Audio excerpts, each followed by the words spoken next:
பொன்மொழிகள். எவ்வளவு பெரிய பிரச்சனைக்கும் கையளவு மனதிடம்தான் தீர்வு. சொல் அறிவோம். இன்று வரலாற்றின் நாள். ஜனவரி 30 2025. நடந்தவைகள் மற்றும் சிறப்புகள்.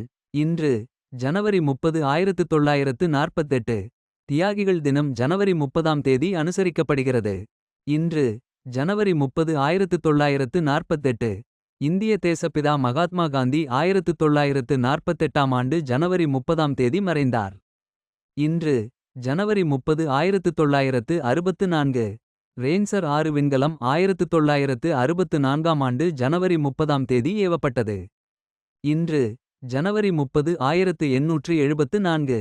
ஆன்மிகவாதி இராமலிங்க அடிகள் 1874ஆம் ஆண்டு ஜனவரி 30ஆம் தேதி மறைந்தார். இன்று ஜனவரி 30 1910. சுதந்திர இந்தியாவின் பசுமைப் புரட்சிக்கு வித்திட்ட தலைவர் சி. சுப்பிரமணியம் 1910ஆம் ஆண்டு ஜனவரி 30ஆம் தேதி பிறந்தார். இவர் தமிழ்நாடு கோயம்புத்தூர் மாவட்டத்தில் பொள்ளாச்சிக்கு அருகிலுள்ள செங்குட்டைபாளையம் என்ற கிராமத்தில் பிறந்தார். மேலும் இது போன்ற பயனுள்ள தகவல்களுக்கு இந்த சேனலை பின்தொடரவும்.